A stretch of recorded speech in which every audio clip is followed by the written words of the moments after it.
हमारे दर्शकों को बहुत आसान शब्दों में समझाया कि किस तरीके से दो वॉर जोन बने हुए हैं और ये जो बड़ी बड़ी सुपर पावर्स हैं इनका जो इंटरफेरेंस है या इनकी जो हस्तक्षेप है इस पूरे युद्ध में, वो कैसे इस पूरे युद्ध के मानचित्र को बदल सकता है, वो भी आपने समझाया। और हम बता दें कि गाजा पर इजराइल के हमले लगातार जारी हैं। इजराइल के हमले में पॉपुलर रेजिस्टेंस कमेटी यानी पीआरसी का प्रमुख अबू हिलाल मारा गया है। अबू हिलाल राफा में मारा गया है और ये मिलिट्री ब्रांच का प्रमुख था। इससे पहले इजराइल के हमलों से हमास को दो बड़े नुकसान हुए थे। इजराइल ने एक तरफ हमास नेता इस्माइल हनिये के बेटे हाजिम को मार गिराया था, जबकि दूसरी ओर इजराइल के हमले में एक और हमास कमांडर अयमान नौफाल मारा गया था। नौफाल गाजा पट्टी पर इजरायली बमबारी में मारा गया और अभी तक का सबसे हाई प्रोफाइल आतंकवादी था। ये नौफाल मध्य गाजा पट्टी में हमास की आतंकवादी गतिविधियों का प्रभारी भी था। इजराइल ने अभी तक हमास के 10 से अधिक बड़े कमांडर्स को ढेर किया है।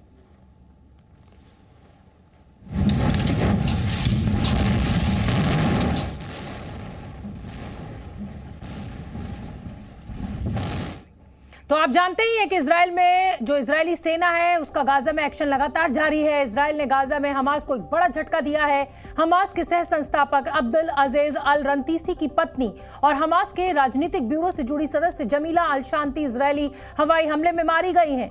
अल शांति इस पद पर चुनी जाने वाली पहली महिला हैं और उन्हें हमास की वरिष्ठ सदस्य माना जाता है। 7 अक्टूबर को हुए हमले के बाद से इजराइल लगातार हमास के कमांडर्स और उनके ठिकानों को निशाना बना रहा है।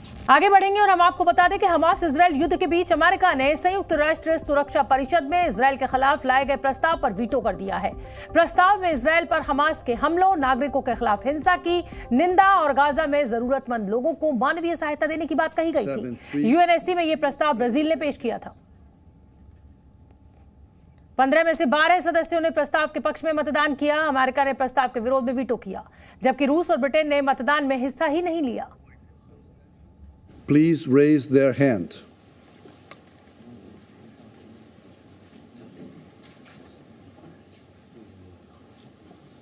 Will those against?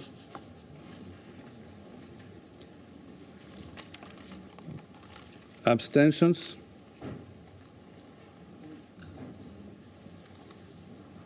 The draft resolution has not been adopted owing to the negative vote of a permanent member of the Council. तो आपने देखा ये यूएनएससी में जब वोटिंग हुई किस तरीके से अमेरिका ने वीटो किया। प्रणय उपाध्याय, मैं एक बार फिर से आपसे समझना चाहूंगी, हमने 2 वॉर जोन की बात की, आपने नक्शे के जरिए भी दिखाया हमारे दर्शकों को। जब रूस और यूक्रेन का युद्ध हुआ था तो ये जो रिफ्ट थी, ये जो डिवाइड था, ये इतना डीप डाउन नहीं था जितना इजराइल और हमास के बीच जब ये जंग छिड़ी है तो ये दुनिया बहुत, जिसे कहा जाए कि गहराई के साथ, गहरी लकीर के साथ बटी हुई नजर आ रही है।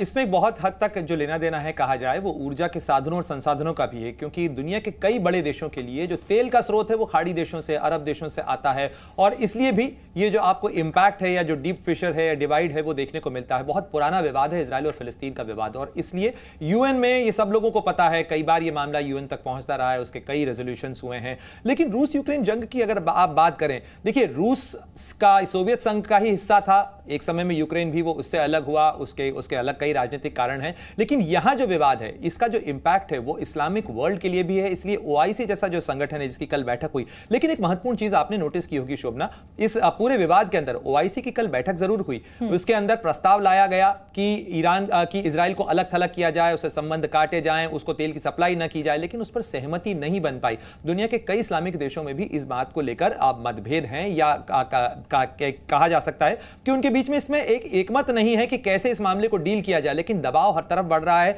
जिस तरीके से दुनिया की कई राजधानियों के अंदर विरोध प्रदर्शन देखने को मिल रहे हैं इस्लामिक वर्ल्ड में, क्योंकि इस लड़ाई का कहीं ना कहीं संबंध मजहब के विवाद से भी है और ऐसे में माना जाता है कि इसे इस्लाम के खिलाफ एक लड़ाई के तौर पर भी देखा जा रहा है। हालांकि पूरा मामला जमीन के विवाद का ज्यादा है, लेकिन फिर भी उस लड़ाई का जो कॉन्नोटेशन है और इसीलिए ईरान के जो आयतुल्लाह खमनेई हैं, जो सर्वोच्च नेता हैं, वो कहते हैं कि इस लड़ाई में अगर इजराइल को रोका नहीं गया तो उसके बाद दुनिया के मुसलमानों को रोकना मुश्किल हो जाएगा। प्रणय, मेरे दिमाग में एक सवाल और आ रहा है। मेरे दिमाग में सवाल यह आ रहा है कि भाई अब इस समय, क्योंकि आप देख ही रहे हैं जैसा कि आपने जिक्र किया कि मजहब के आधार पर ये लड़ाई इजराइल वर्सेस हमास हुई है, ऐसे में जो इस्लामिक देश हैं उनके सामने भी क्या ये संकट खड़ा हो गया है कि इन सब इस्लामिक देशों का लीडर कौन? क्योंकि ईरान ने जिस तरीके से तेलबंदी की बात की उस पर कोई ध्यान नहीं दिया गया और एक राय नहीं बन पाई, तो अब इन इस्लामिक देशों का लीडर कौन है? भाई इधर तो अगर आप देखिए तो अमेरिका है और कई सुपर पावर्स हैं।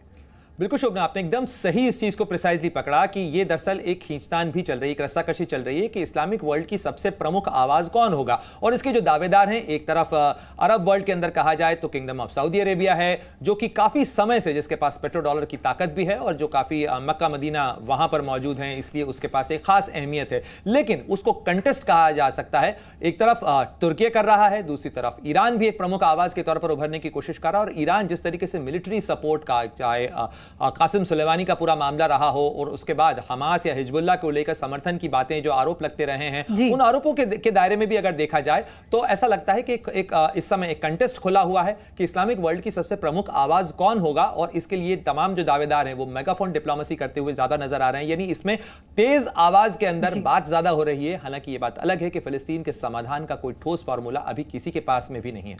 बहुत बहुत धन्यवाद प्रणय आपका इस पूरी चर्चा के लिए, हमारे साथ जुड़ने के लिए। जी न्यूज़।